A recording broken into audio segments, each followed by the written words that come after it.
آله وأصحابه ومن تبعهم بإحسان إلى يوم الدين أما بعد اللهم إنا نسألك علما نافعا ورزقا طيبا وعملا متقبلا لا حول ولا قوة إلا بالله العلي العظيم. Jamaah salat subuh Masjid Quba yang semoga senantiasa dirahmati dan diberkahi oleh Allah Subhanahu wa taala.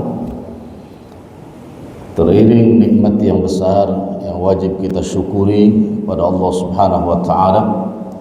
Pagi ini Allah takdirkan kita semua dengan hidayah taufiknya bisa melaksanakan sholat subuh berjamaah. Tentunya mudah-mudahan ini menjadi wasilah Allah mudahkan amal-amal soleh berikutnya sehingga kita bisa mengawali hari ini dengan amal soleh dan juga bisa mengakhirinya dengan amal soleh. Bahkan moga-moga bisa mengakhiri dari dunia menuju negeri akhirat juga dengan amal soleh. Salawat dan salam senantiasa kita curahkan kepada Nabi yang mulia, Nabi Muhammad Rasulullah sallallahu alaihi wasallam. Insyaallah kita akan membahas atau bertadabbur salah satu ayat dari surah Fatir, ayat yang ke-37. Surah Fatir ayat yang ke-37.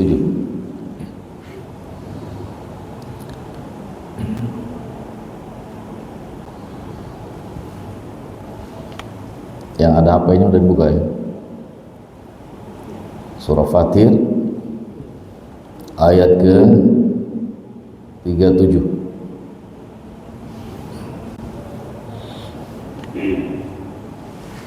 Atau boleh dibacakan artinya aja. Ayat.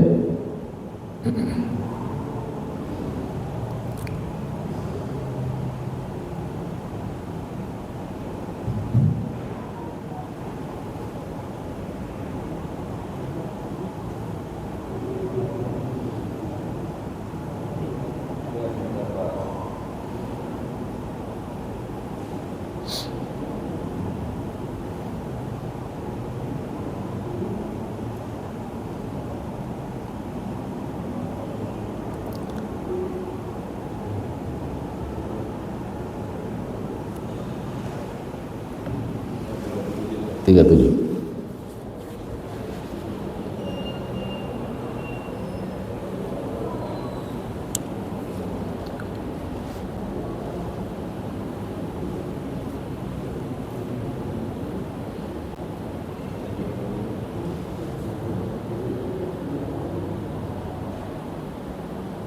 وهم يستغربون فيها ربنا أخرجنا نعمل صالحا غير الذي كنا نعمل أولم نعمركم ما يتذكر فيها من تذكر وجاءكم النذير فذوقوا فما للظالمين من نصير. Dah, cukup sedikit. Jazakallah khair. Wa hum yastarikhuna fiha rabbana akhrijna na'mal salihan ghairal ladzi kunna na'mal awalam nu'ammirkum ma yatadhakkaru fi man tadhakkara wa ja'akumun nadhir fadhuqu fama lidh-dhalimina min nasir. Ayat 37 ini tentunya didahului dengan ayat 36 yang bercerita tentang azab yang sangat pedih bagi orang-orang kafir, dan Allah tidak memberikan keringanan sedikit pun terhadap mereka ya di dalam nerakanya Allah Subhanahu wa taala. Jadi ayat ini berkaitan dengan orang-orang yang sudah berada di neraka, orang-orang yang sudah ada di neraka. Ana bacakan dulu mufradatnya. Wa hum yastarihun, wahum dan mereka. Itu hum domirnya kembali kepada orang kafir. Yastarihun itu fil mudhari. Ya, mereka beristirah. Istirah itu berteriak tapi dengan suara yang tidak biasa. Kenapa? Karena kalau teriak itu semua kita bisa. Karena secara bahasa teriak itu adalah seseorang ketika meninggikan suaranya. Ini justru teriakan yang tidak biasa dan memang jarang terjadi. Ya. Di mana mereka berteriak? Fiha, domirnya ke neraka. Di dalamnya, berarti di dalamnya Rabbana. Gitu ya. Ya Tuhan kami, akhrijna fil amar. Dari apa itu? Kharaja. Ya. Akhrijna, keluarkanlah kami. Berarti kan permohonan. Untuk apa? Na'mal. Ini yang teriak banyak. Karena ini juga dari fi'il mudhari, amila ya'malu, ya, kemudian huruf mudhara'ahnya diganti dengan nun. Jadi na'malu. Karena huruf mudhara'ah ada 4. Kami ingin beramal. Keren kan? Mereka teriak tapi pengen dikeluarkan dari neraka, ingin beramal. Dan fi'il mudhari ini menunjukkan istimrar, ingin terus-menerus beramal. Amal seperti apa? Solihah. Ya, berarti soleh itu dari kata solaha, yang lurus, baik menurut manusia dan juga baik menurut yang memberikan syariat. Sampai dia berkata seakan-akan Allah tuh gak tahu. Ghairul ladzi kunna na'mal, tidak sebagaimana yang pernah aku kerjakan. Kan seakan-akan Allah tuh gak tahu, ya. Lalu dijawab oleh Allah, awalam, istifham, ya. Ataukah, ya, atau bukankah aku, kata Allah, nu'ammirkum, telah memanjangkan umur kalian. Ya, satu. Bahkan ma yatadakkar, ya. Kemudian juga apa yang telah kami ingatkan, ya kan? Di dalamnya tadi man tadakkar, tadakkar ingatkan, di sini maksudnya utusan. Allah memutus seorang nadir, sang pemberi peringatan, ya. Waja'akum an-nadir, diperkuat di sini, dan telah datang kepada kalian an-nadir, sang pemberi peringatan. Lalu di akhir ayat Allah katakan faduku, ini sebagai jawabannya, maka rasakanlah, dzaqo yadzuku, ya, fama lidh-dhalimin, maka tidak ada bagian bagi orang-orang yang pernah melakukan kedzaliman dan dia mati sebelum bertaubat kepada Allah Subhanahu wa taala, min nasir, tidak ada seorang jua pun, ya, yang akan apa? Menolong. Baik. Ini ngeri, Pak. Ya, ngeri.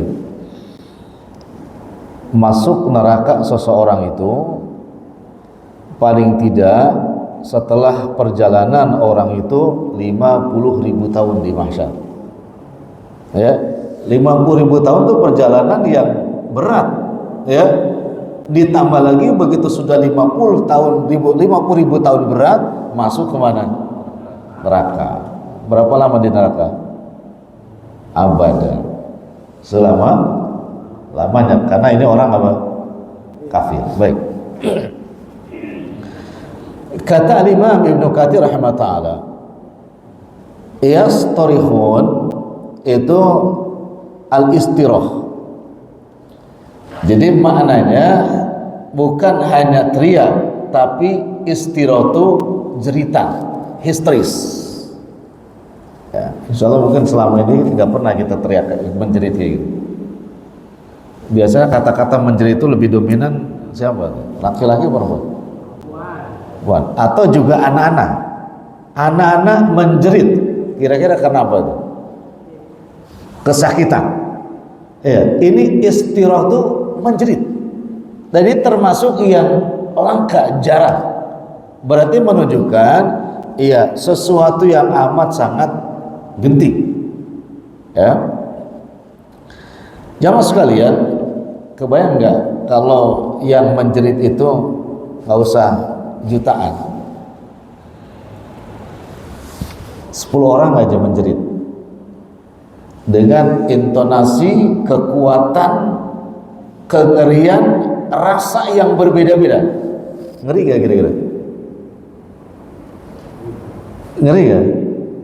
Ini kalau jutaan yang teriak dengan rasa nggak sama, rasanya tuh beda semua Pak, lain-lain, tapi teriakan yang bersamaan. Gimana tuh? Semoga kita nggak mendengar itu, dijauhkan dari teriakan itu. Ini namanya istirah. Ya. Lalu kemudian ayat ini kata para mufassir menjelaskan mereka menjerit histeris di dalam neraka hanya minta 2 permintaan saja. Jadi mereka minta kepada Allah dengan 2 permintaan. Ya. Tetapi sebelum mereka meminta kepada Allah tabaraka wa taala, redaksi yang dipakai oleh mereka bukan Allah tapi Rabbana. Apa Rabbana itu? Ya, oke, seperti itu Rabbana. Sekarang gini, makna daripada Rabbana itu maknanya dia paham betul ya bahwa yang memasukkan ke dalam neraka adalah Allah, yang bisa mengeluarkan dari neraka juga Allah, yang bisa memanaskan api neraka juga Allah, dan yang bisa memadamkan api neraka juga Allah. Baik. Ini yang dikatakan oleh siapa?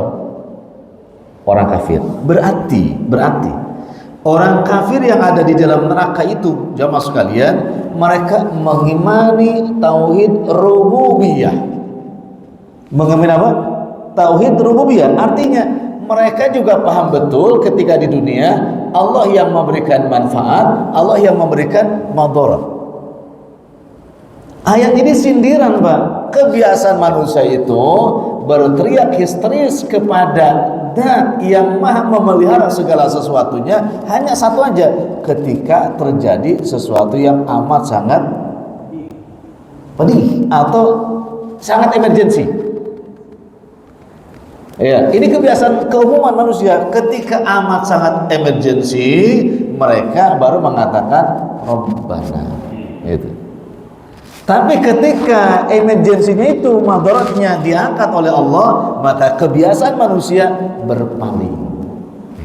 Padahal paham betul ketika di dunia juga Allah yang mengatur, mengurus, memelihara, di neraka juga mereka paham.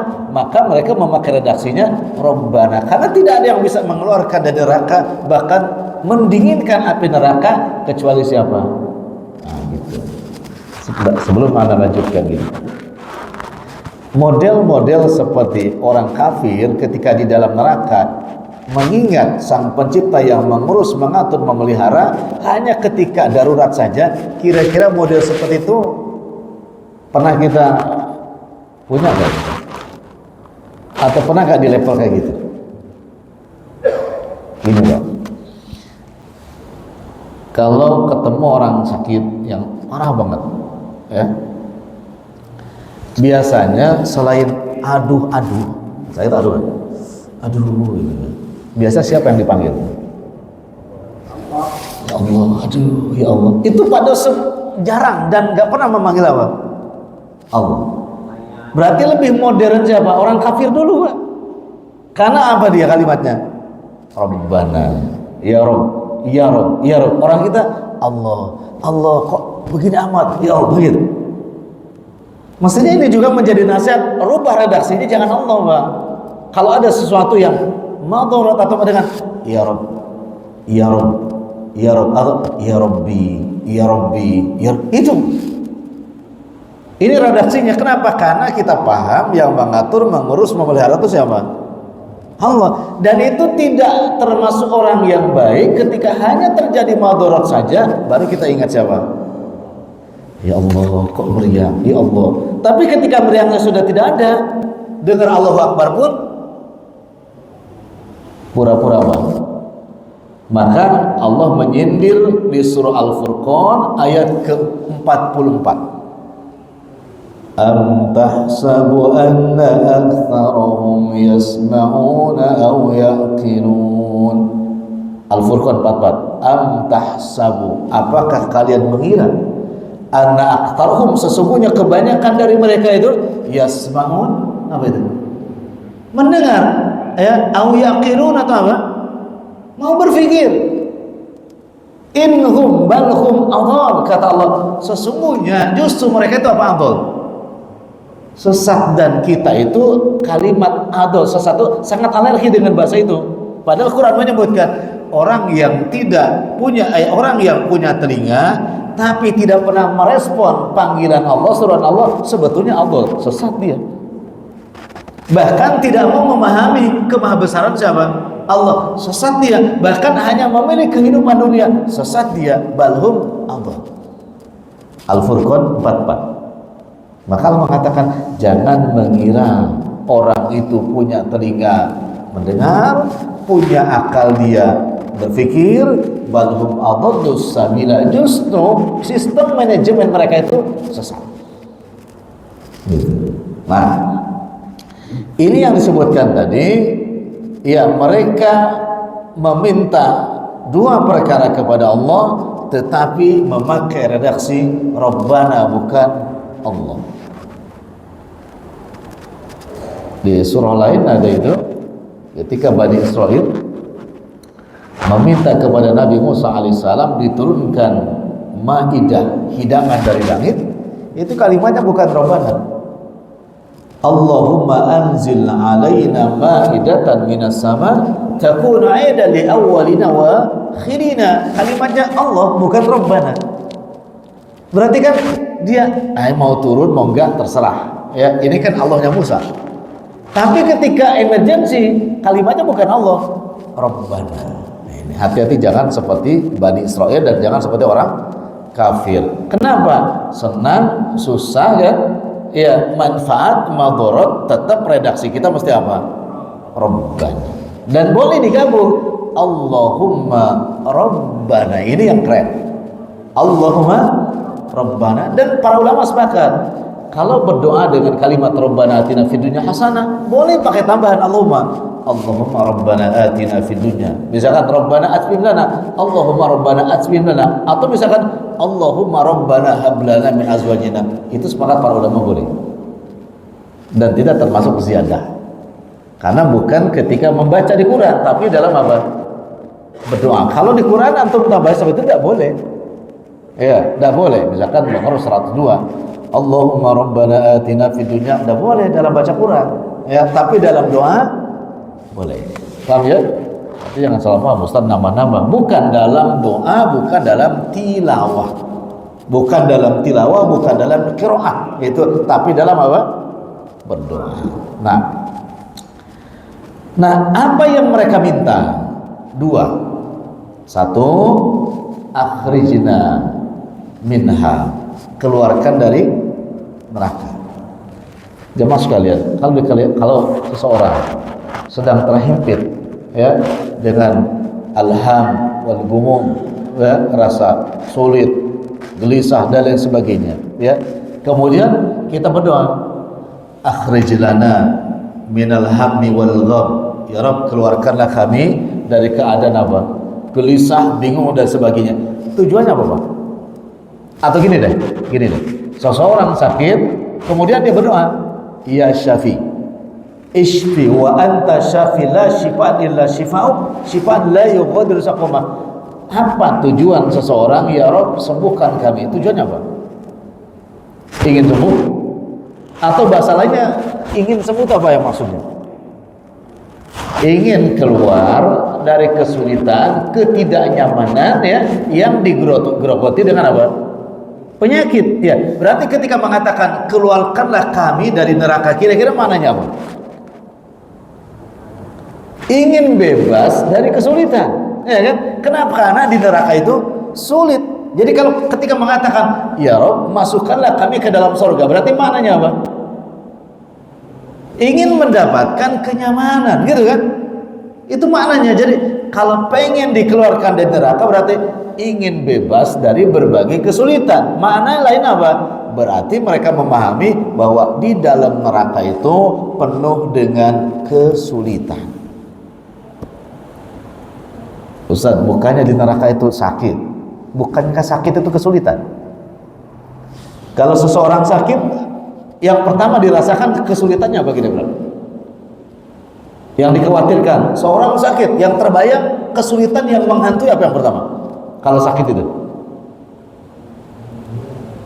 kalau sakit, ya kesulitan yang pertama sering menghantui seseorang yang sedang sakit apa? Yang dibayangkan? Apa? Ekonomi, ya kan? Betul nggak? Kenapa kalau sakit kan perlu apa? Ya, nah Ustaz kan ada BPJS, tetap saja, kan? Harus mengeluarkan apa-apa di perjalanan. Ini kesulitan yang terbayang. Yang kedua apa Pak? Kalau Bapak BPJS juga sulit, ngantrinya nggak tahan. Sulitan bukan? Maka orang-orang yang agnia banyak duit, ya kan, memilih tidak pakai apa? BPJS. Kenapa? Anak nggak mau apanya? Ngantrinya. Berapa lama biasanya? Benar 2 jam itu. Ada yang BPJS dari jam 8 pulang jam 3 sore. Iya betul. Ini kesulitan namanya. Belum lagi apa-apa, macam-macam banyak.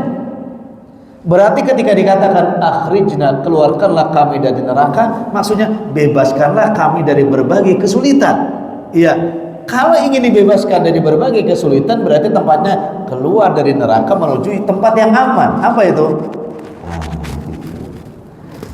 Jemaah sekalian, bapak-bapak yang hadir di majlis yang mulia ini, ya, saat ini bebas gak dari kesulitan? Saat ketika duduk di majlis bebas gak dari kesulitan? Bebas, karena dijaminkan oleh Rabbul Alamin Allah Tabaraka wa Ta'ala, ya, malaikat Allah turun berhimpitan di majlis ilmu, dan Allah tanamkan kepada orang yang duduk di majlis ilmu yang sesuai dengan adab-adab menuntut ilmu as-sakinah. Apa itu? Ketenangan. Ya, jadi kalau di majlis ilmu masih gak tenang, berarti ada yang salah konsepnya. Nah, itu. Ya, dan juga kalau di majlis ilmu ada yang tenang sekali, ada yang salah juga. Tahu tenang sekali? Tidur. Nah, itu ada yang salah juga. Kan? Tenang jiwanya, tapi hati dan pikiran merespon. Nah, ini ada kolaborasi antara ketenangan batin dan ketenangan pikiran dan hati. Ini yang membuat rahmat itu dapat. Ya, jadi tenang, tapi jangan terlalu ketenangan. Ketenangan overdosis. Masya Allah, ini majlis ilmu. Jadi kalau nggak ada yang tenang, itu bahaya. Ya. Kenapa? Karena selain majlis ilmu adalah majlis selain ilmu. Ya, berarti kan Allah janjikan di majlis ilmu adalah ketenangan. Ya, berarti kalau memakai bahasa usul fikihnya, kalau kita ingin mendapatkan selalu ketenangan dari Allah Subhanahu wa Ta'ala, di antaranya perbanyak duduk di majlis. Nah, itu aja Pak, tenang insya Allah. Yang punya utang nggak ingat, lagi ngaji maksudnya, habis ngaji ya kewajiban cari, ya kan, untuk bayar. Masya Allah, ini semuanya karena syifa ini menjadi apa? Menjadi obat. Satu, ya. Yang kedua, permintaan mereka di ayat ini na'mal sholihan. Mereka minta dikeluarkan dari neraka, nggak tanggung-tanggung gua, bukan ke surga, minta balik lagi ke mana? Impossible kan? Nggak mungkin. Suatu yang tidak mungkin, Pak. Tapi itulah, Pak, cita-cita orang kafir itu yang memang mereka kalau berbicara bahasa Jakartanya asbun. Apa asbun itu? Asal bunyi. Oh, sudah di neraka pengennya kemana? Dunia kenapa gak bilangnya ya keluarkan saya di neraka dan masukkan ke surga? Itu kan lebih realistis, Pak. daripada minta akabana. Balik lagi ke mana? Ngapain juga coba? Pak nggak kira-kira? Ya itu ya orang kafir kayak gitu Pak. Ya kalau sudah di dalam kubur ya mintanya ya urusannya yang berinteraksi dengan apa? Kubur. Kan doa kita begitu. Kalau sudah dikubur doanya minta apa? Dilapangkan kuburnya. Minta apa? Kenikmatan kubur. Ada orang-orang kafir yang sudah dikubur minta dibalikin ke mana? Mungkin nggak dia kalau sudah Allah kabulkan balik ke dunia kemudian beramal soleh? Tidak mungkin. Wah, permintaan juga tidak. Nah, itu menunjukkan istighosahnya orang-orang kafir itu seperti kal-ankabut, ya, maka lemah dan rapuh sebagaimana sarang laba-laba. Ini kalau kemarin tafsir yang bulan lalu tentang tafsir surah Ibrahim itu ya kayak gitu, diumpamakan seperti pohon yang jelek, ya kan, kemudian akarnya tersabut dari apa namanya bumi, kemudian diterbangkan angin, tidak ada apa-apanya, nggak ada manfaat apapun ya dari orang kafir tentang keyakinannya, maksudnya gitu ya. Ini Pak, dan mereka minta dikeluarkan dari neraka ke bumi. Nah, na'mal soliha, apa ini? Janji bukan? Saya akan beramal soleh, janji bukan? Baik. Pertanyaannya, termasuk kita sering nggak kayak gitu berjanji sama Allah? Dengan bahasa lain biasanya bernadar. Iya, nadar itu kan apa? Iya, janji, Pak. Iya. Kenapa seseorang bisa bernadar, Pak? Atau masa nadar itu berjanji dengan cara yang unik, maksudnya Pak? Melobi Allah Subhanahu wa taala gitu kan, agar apa? Iya, mengabulkan permohonannya dengan lobian, kalau engkau kabulkan saya akan baik kepadamu. Gimana? Ini kalau kita analis deh, kan majnun itu Pak. Makanya kan dimakruhkan Pak. Bahkan bisa kalau terlalu sering bisa haram hukumnya. Allah yang Maha Rahman gitu kan, kemudian dilobi. Nanti kalau engkau kabulkan saya mau sholat deh, umpama begitu. Kan aneh kan? Ya tuh. Misalkan kalau engkau kabulkan saya nanti mau sholat tahajud, kan aneh. Gitu. Makanya hati-hati ketika bernadar dalam ketaatan, wajib segera apa? Ditunaikan. Lucu kan, misalkan ada nadar gini Pak, ya Rob, kabulkanlah anak saya biar segera diterima kerja, dan kalau anak saya sudah diterima kerja saya ingin puasa Senin Kemis. Ngapain juga coba? Ya bukan itu kebiasaan orang soleh, puasa Senin apa? Kemis. Saya ingin sholat, saya akan sholat tahajud setiap malam. Bukankah tanpa itu juga memang sudah sholat nawafil yang lebih utama dari yang lainnya? Aneh kan? Itu sekali kalau nadar yang tidak rasional. Arab, kabulkan permohonan saya, nanti saya akan terbang ya dari ketinggian berapa kaki gitu. Itu yang aneh aja gitu. Daripada yang tadi Pak, kok melobi Allah tuh seakan-akan orang kafir itu melobi Allah tuh gak ngerti gitu, gak tahu.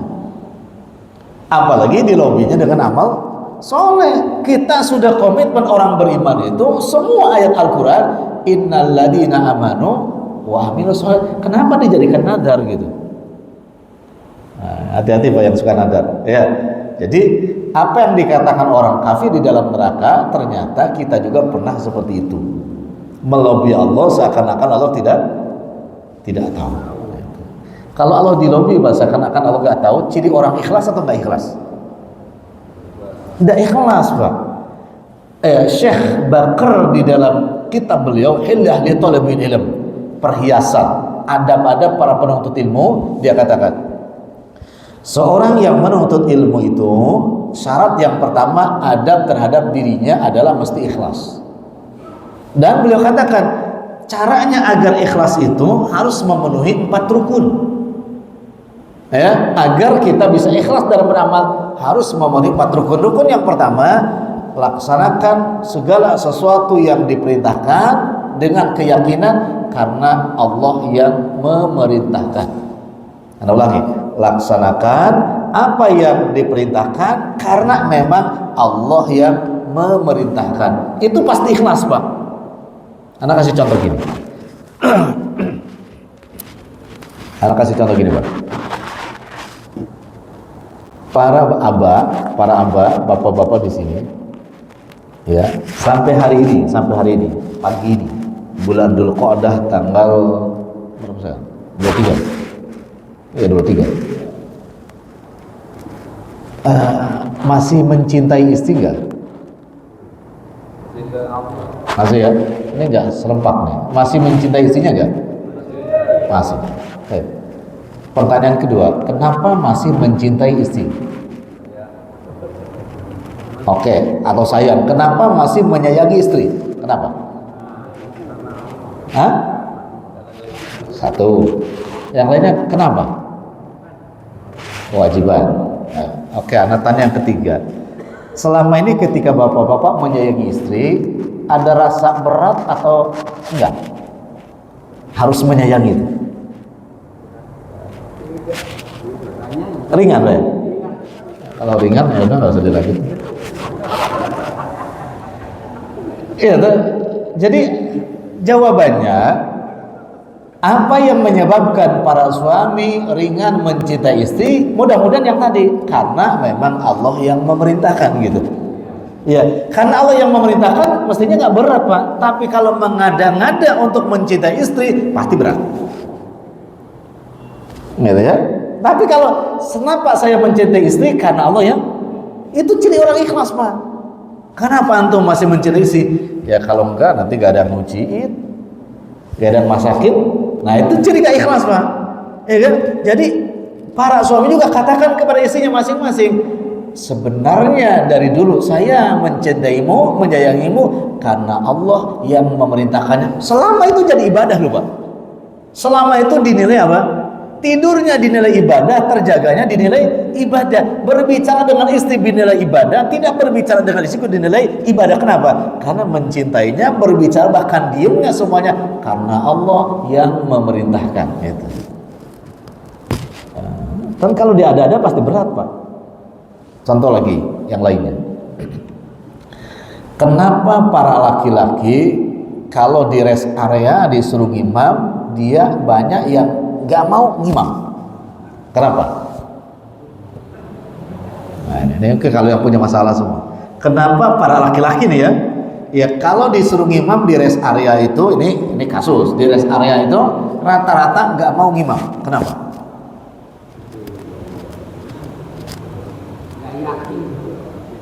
Gak yakin. Kenapa? Oke, ada gak yakin, sadar diri. Oke. Sekarang kalau sholat itu kan berjamaah itu lebih utama daripada sholat. Tapi ketika 10 orang itu sampai 10 menit gak ada yang imam, ya apa semuanya gak percaya diri semua. Lalu kalau begitu ijtihadnya sholat masing-masing atau harus tetap ada imam? Ya, maka jawaban yang benar adalah ya karena ngimamnya seseorang terbebani, khawatir dan takut karena orang lain. Ya, itu. Kalau dikatakan saya nggak pede, sebetulnya nggak pede sama siapa? Sama orang. Berarti selama ibadah karena orang berat nggak? Jelas. Coba kalau karena Allah. Artinya gini Pak, masa iya para laki-laki gak hafal surah Fatihah? Iya kan? Urusan nanti ketukar huruf apapun ya daruri itu, emergency. Masa iya kita ini gak hafal 3 surah dari 30 juz 140? Pasti yakin semua kita hafal 4 surah 3 surah minimal. Al-Ikhlas, Al-Falaq, An-Nas, hafal ya kan? Tetapi yang membuat tidak yakin karena ibadahnya khawatir sama siapa? Manusia. Itu ciri gak ikhlas. Orang ikhlas tuh sudahlah, bukan karena si fulan tapi karena Allah. Apapun yang dibaca kita Al-Fatihah langsung Al-Ikhlas, dan masalah kenapa? Karena sholat saya imam saya bukan karena fulan tapi karena siapa? Ringan Pak. Gitu. Maka dimanapun sudah. Ustadz kan nanti digibah, gak ngimam aja digibah.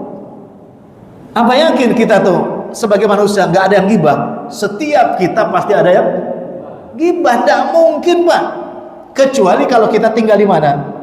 Di kuburan sendirian, gak berinteraksi dengan orang hidup, insya Allah gak ada yang gibah. Selama kita berinteraksi dengan orang hidup, apapun aktivitas kita pasti ada yang gibah. Gitu. Iya, dia ngomongin pasti. Maka penyebabnya adalah tadi, karena kita menjalankan suatu amalan bukan karena Allah yang memerintahkan, tapi karena manusia, jadilah beban. Gitu.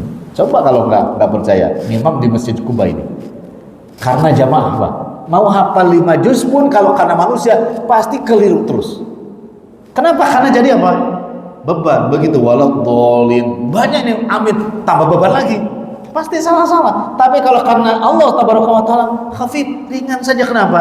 Apa yang saya baca, Allah yang menilai. Adapun penilaian manusia naqis, semua gak ada yang sempurna. Gitu. Jadi pertama, kalau pengen ikhlas, katakanlah saya mengerjakan sesuatu karena memang Allah yang memerintahkan. Kedua apa? Agar bisa terjaga ikhlas kita, kata Syekh Bakr, ya, maka tidak ada amalan yang ringan dan mudah dalam beramal, urusan agama nih Pak, urusan agama, kecuali mengikuti apa yang telah Nabi kerjakan. Itu ringan dan mudah bagi kita Pak. Kenapa? Karena kan sudah tersetting itu. Ya kayak gitu modelnya, selesai. Contoh gini Pak, sholat jenazah itu berapa takbir? 4. Takbir pertama yang dibaca Fatihah. Kedua, salat kepada Nabi. Ketiga, doa khusus kepada mayit. Keempat, doa umum. Ya. Coba kalau Bapak modifikasi Pak, bikin cara lain salat itu. Bikin cara lain salat jenazah. Misalkan saya ini karena saking dekat sama teman saya yang saya sholatin, pakai ruku deh sekali. Dimodif gitu kan. Kira-kira gimana Pak? Berarti kan untuk mempertimbangkan, belum lagi bagaimana kata iya orang. Kenapa? Karena yang biasa tidak pakai apa? Ruku, kemudian istilah ini teman baik saya biar tambah pahalanya, maka pakai, masalah enggak? Jadi untuk ikhlas itu sudah lakukan apa yang Nabi contohkan, selesai. Kenapa? Karena itu lebih ringan, lebih mudah daripada mengada-ngada. Ini yang kedua. Susah mengada-ngada itu Pak. Iya. Mau makan ini baca surah apa ya? Fatihah, Al-Baqarah, ayat kursi atau Yasin? Ini tidak cukup aja baca apa? Selesai, itu lebih ringan daripada tadi mikir dulu lama gitu kan. Tapi kadang-kadang banyak yang pengennya lebih kreatif gitu. Susah. Ya. Yang ketiga Pak, ciri orang ikhlas itu, ya, ciri orang ikhlas dalam beramal adalah dia ikhtiar, ya, dengan maksimal sesuai dengan syarat dan ketentuan. Kalau dalam konteks thalabul ilm, menuntut ilmu, ikhtiarnya apa Pak? Satu, kata Syekh Bakr, adalah menyimak dengan baik. Itu ciri ikhlas. Ciri ikhlas orang yang berada di majelis ilmu, usahakan menyimak dengan apa? Baik Pak. Itu ciri orang ikhlas. Jadi sebaliknya, ciri orang yang tidak ikhlas itu Pak, ketika berada di majelis ilmu pura-pura menyimak pada sebetulnya tidak menyimak, bahkan tidak mau menyimak. Itu ciri yang tidak ikhlas. Bukan anak bilang. Dalam kitab Hilyah Thalibil Ilm karangan Syekh Bakr, itu di bab yang pertama ada penuntut ilmu terhadap dirinya sendiri. Simak, disimak. Itu ciri orang apa? Ikhlas, simak. Dan penyakit kita memang kayak begitu Pak. Ya. Ketika duduk di majlis, apalagi ketika khatib berkhutbah, itu karena yang dikhutbahkan kurang apa namanya? Kurang menarik gitu kan, segala macam. Akhirnya kita nggak memasang kuping ini untuk menyimak. Itu termasuk ciri orang tidak ikhlas dan kibar, sombong. Sudah enak gak enak mau diulang ribuan kali, saya sedang berkhutbah, tujuan saya ingin mendapatkan pahala, selesai, simak saja Pak. Tidak enaknya bagian daripada ujian, enaknya bagian daripada rahmat, kan gitu. Dan DKM juga sudah kasih apa namanya, peringatan, tanbih, maksimal 20 menit, selesai Pak. Kalau ada kelebihan jamnya, berarti kelebihan pahala untuk kita. Itu orang ikhlas tuh selalu berusaha kayak begitu. Ini kan masalahnya kita nggak mendengar, tapi hatinya berbicara. Lama amat sih, udah diulang-ulang lagi. Nah, ini masalahnya banyak. Ini yang di sini sih nggak ada kayak gitu. Lama amat sih. Hah? Itu lihat kiri, lihat kanan, Padahal pintu masjid maktuh terbuka. Ya sudah pulang aja, apa susahnya kan gitu. Ya, itu Pak. Jadi simak. Yang kedua kata Abu Bakar, selain disimak apa? Yuktub, tulis. Sebagaimana hadis dari Anas bin Malik, qayyidul ilma bil kitabah. Catatlah ilmu itu dengan apa? Tulisan. Itu ciri orang ikhlas. Ada usaha apa? Untuk apa? Mengakumulasikan pahala gitu. Cirinya, saya ikhlas nih, harus apa? Syarat-syarat diikutin. Seperti tadi yang diomongkan. Duduk dengan baik, ini adalah tawasul bil haq dari pengurus agar kita duduk di majelis ilmu sesuai dengan adab-adabnya. Kenapa? Karena kalau sesuai dengan adab-adabnya, maka endingnya dari tujuan thalabul ilmu kita akan peroleh. Kita akan dapatkan dengan sempurna. Tapi kalau tidak sesuai dengan tuntunannya, nggak bisa. Gitu. Maka simak kemudian apa? Ya sebetulnya nggak dicatat nggak apa-apa, tapi diingat. Asal sampai besok sampai mati terus. Nah, model kita kan tipenya bukan tipe kayak gitu, bukan tipe Imam Bukhari. Imam Bukhari itu tipenya gampang hafal, susah lupa. Ya tipe kita susah hafal, gampang. Ini makanya catat. Setuju gak Pak? Susah ingat hafalnya tuh. Giliran lupanya cepet banget. Makanya qayyidul ilma bil kitabah. Jadi orang ikhlas tuh ya simak kemudian catat. Kalau enggak usahakan diingat-ingat. Kalau enggak ingat usaha ingat. Ya, masih yang ketiga. Setelah disimak, dicatat, maka baru bil amal. Amalkan. Salah satu untuk menjaga hifdzul ilm, ya hifdzul syariah, menjaga ilmu, menjaga syariat bil amal. Kalau enggak diamalkan, ya coba, kenapa setiap ada yang meninggal dunia ketika kita menyolatkan jenazah itu selalu diingetin Pak? Karena banyak yang masalahnya ini nggak ada masalah kalau itu. Kenapa? Karena yang meninggal gak tiap hari. Kalau yang meninggal tiap hari gak usah diingetin gitu kan. Tapi karena meninggal itu mudah-mudahan jarang, ya mudah-mudahan, jangan mudah-mudahan sering, mudah-mudahan jarang gitu Pak ya, maka diingetin gitu kan. Kenapa? Karena kita sering apa? Bahkan termasuk apa yang kita suka diingatkan, tata cara sholat Idul Fitri, tata cara sholat Idul Adha juga diingetin. Kenapa? Karena sering apa? Lupa gitu. Itu sifat kita manusia. Tapi jarang di majelis ilmu yang menyadari itu gitu. Ya mesti kan, oh saya ini tipe orang yang tadi susah hafal, gampang lupa, berarti harus benar-benar menjaga gitu. Maka tidak berlebihan. Kalau Ibnu Qayyim di dalam kitab Miftah Darus Sa'adah mengatakan duduk di majelis ilmu itu sama dengan jihad.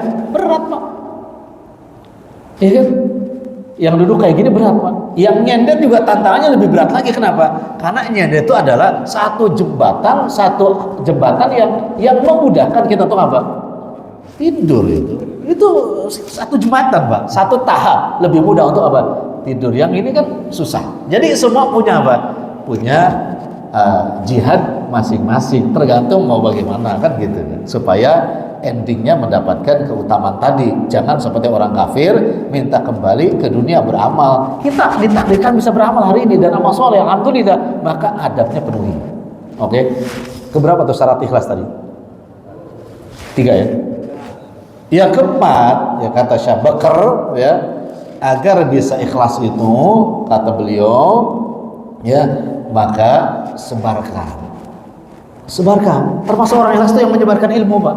Ikhlas. Kenapa? Karena kita komitmen dengan ya wal 'asr innal insana lafi khusr illal ladzina amanu wa 'amilus sholihat wa tawassaw bil. Maka bahasa Dzulqaidahnya Pak ya, ciri orang ikhlas itu diantara salah satu rukunnya yang keempat adalah jadilah makelar kebaikan. Nah, hal ini kan makelar sapi nih. Kalau kebanyakan bulan ini, jadilah makelar kebaikan. Maksudnya apa? Share-lah ilmu itu. Share Pak ilmu. Saya belum bisa mengamalkan, share saja, nggak ada masalah. Kenapa? Ana hari ini menjadi makelar. Makelar apa? Makelar kebaikan. Itu ciri orang ikhlas dalam thalabul ilm. Nah, itu. Ya, ini bukan ana yang bilang. Syekh Bakar di dalam kitab Hilyah Thalabul Ilm ya, bab yang pertama. Baik, kita lanjut dikit lagi Pak ya. Masih ikhlas kan? Alhamdulillah. Baik. Lalu kemudian dua permohonan, tadi apa permohonan pertama? Minta dikeluarkan dari neraka agar bebas dari ketidaknyamanan. Tetapi menariknya bukan ke surga, tapi justru dia ingin punya tantangan baru. Apa? Mengulang kerjanya, karena kembali ke dunia, ingin beramal soleh. Jangan kayak gitu. Kalau susah di dunia, mintalah ya Allah berilah kemudahan besok di akhirat. Gitu, ya.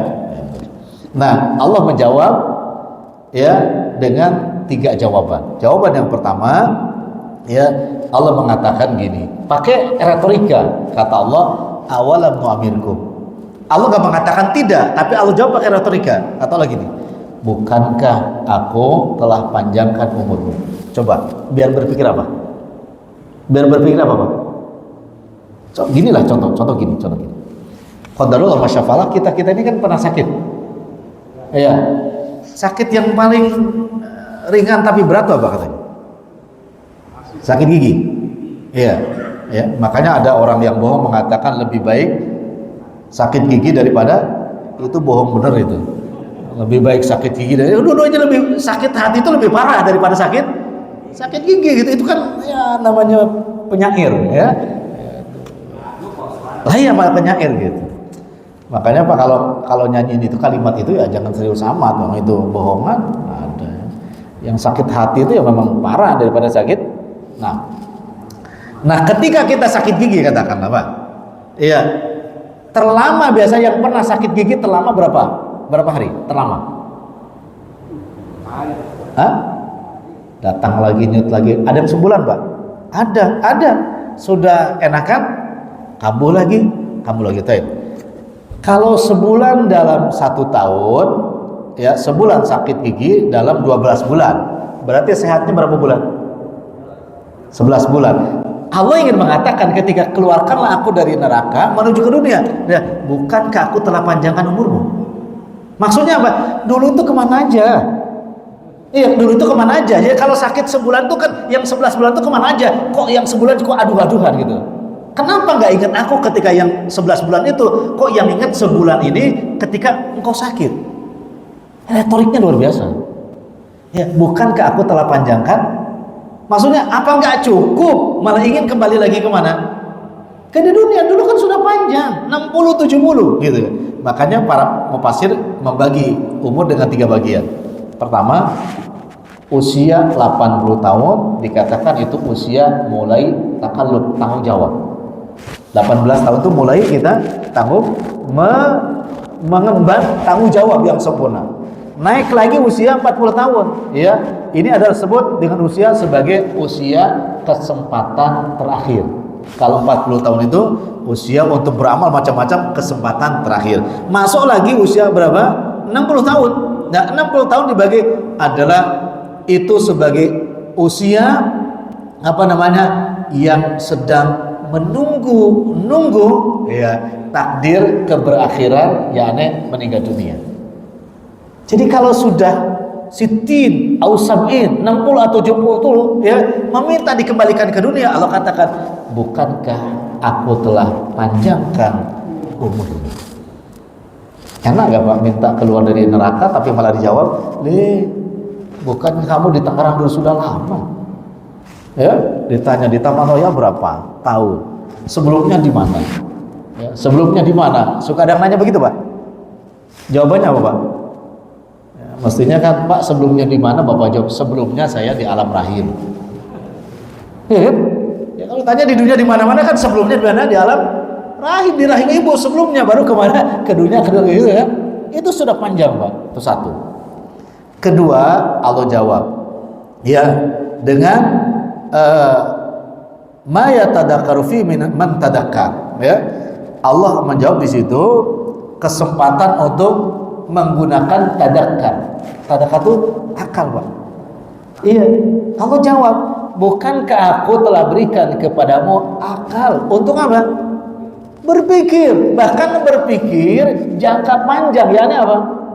Akhirat. Iya, berpikir jangka panjang yakni apa? Surga dan Dan neraka kok kenapa dulu gak pernah dipikirkan dengan baik-baik, gak pernah diusahakan dengan baik-baik, gak pernah diilmui dengan baik-baik, kok baru sekarang minta kembali kemana? Di dunia. Masya Allah. Kan kita punya ini semua, punya akal, ya, punya akal, sehingga Nabi mengatakan kepada kita tentang akal ini, kata Rasulullah SAW, Rok'atanil fajri khairum minad dunya wa ma fiha. 2 rakaat salat sunat fajar itu lebih baik daripada dunia, dan itu sebetulnya supaya kita berpikir. Tidur yang sebentar itu ya sampai jam 7 gitu kan, ya, dan kamu tuh sangat ingin menjadi orang yang kaya, ya, suruh berpikir, cobalah bangun, ya, datang ke masjid dan lakukan sholat sunnah, sehingga sholat sunnah itu yang 2 rakaat kamu lakukan itu jauh lebih baik daripada apa? Dunia. Dan apalagi cuman apa? Tidur. Itu disuruh apa? Berpikir. Bukankah aku telah memberikan apa? Akal, fa'alhamaha fujuraha wa taqwa. Jamaah sekalian, sebelum saya akhiri, dalam hadis yang sangat masyhur, kita ngaji 1 jam ya tadi 1 jam. Besok di mahsyar, di hadis yang masuk, di mahsyar itu 50.000 tahun, Pak. Di mahsyar itu 50. Kita diperlukan kayak gini hanya sebentar saja, Pak. Tetapi kualitasnya ya memang utama. Ya, jangan hanya kuantitas tapi berkualitas untuk menyelamatkan yang 50.000 tahun pertama saja ini. Gitu. Itu aja sebetulnya, Pak. Kalau sudah selamat di 50.000 tahun pertama, kesananya pasti selamat juga. Nah ini, Pak. Jadi gunakan apa? Akal. Maka jangan marah, jangan tersinggung kalau ada yang ngingetin kayak tadi. MC ngingetin tuh saya. Kalau ustadz agak sedikit suaranya kenceng itu, sayang supaya nggak tidur. Gitu kan? Supaya nggak tidur. Kenapa? Ya ini penting kita besok di akhirat, daripada apa besok minta dikembalikan kemana? Ke Tangerang, Pak. Udah nggak ada siapa-siapa di Tangerang juga, kalau dibalikin juga nggak enak. Sendirian di Tangerang, Pak. Mau dipik berapa juga sendiri, Pak. Nggak enak. Nggak ada siapa? Nggak ada teman mau beli apa-apa juga? Nggak ada, sendiri kan. Orang lain sudah di mana? Yang satu sekelompok di surga, yang sekelompok di neraka. Ini pengen balik kemana? Ya, akan mukhmati itu. Nggak punya otak. Nah itu. Yang ketiga, Allah peringatkan kepada kita, ya, kata Allah Subhanahu wa ta'ala, waja'akumun nadir, dan aku telah utus an-nadir, yang memberi apa? Itu termasuk nikmat bukan? Gini, kalau kita jalan ya lalu lintas ya, bawa mobil, lagi bingung mau kemana, tiba-tiba kan ada tuh rambu, ya ngasih tahu kemana, kan dikasih tahu ini hijau, ini biru, ya. Berarti kalau hijau tuh keluar, ya, kalau ya biru keluar, kalau hijau masih terus itu kan. Kira-kira enak nggak? Enak. Coba kalau semuanya sama. Dah enak. Ini Allah ngasih ngedatang Rasul, data yang ngasih tahu itu sebetulnya pahami. Itu sebetulnya nikmat taufik. Nikmat. Jadi kalau di share itu pengajian harus bersyukur. Ya Allah, alhamdulillah ya, sudah ada yang nge-share. Masih gitu, kenapa? Itu adalah rambu-rambu sebelum kita meninggal dunia. Ada yang masih, Bapak tuh harus ke kanan, jangan ke kiri, gitu kan? Sewaktu-waktu juga Bapak ke kiri, jangan di kanan, ya kan gitu kan? Ini bersyukur. Gitu. Maka yang Bapak wanti-wanti, apa tuh wanti-wanti? Di apa sebagainya? Kan bahasa Sunda, Pak, diwanti-wanti. Bukan diingetin, Pak. Bukan, wanti-wanti itu ya bisa hati-hati. Mungkin kalau Bapak bangun pagi itu ya sekarang lihat HP. Alhamdulillah, sini ada yang ngasih share pengajian, ada yang ngasih share ya kayak gitu. Itu yang dicita-citakan mestinya. Kenapa? Itu adalah sang pemberi apa? Peringatan agar kita selamat sampai tujuan. Oke. Sampai di situ, Pak. Nah, kalau tidak semuanya tidak diindahkan hari ini, maka kata Allah tidak ada celah kecuali rasakanlah adab yang pedih, gitu ya. Insyaallah mudah-mudahan Allah mudahkan jalan kita semua menuju surganya Allah Subhanahu wa taala. Wallahu taala alam bisawab.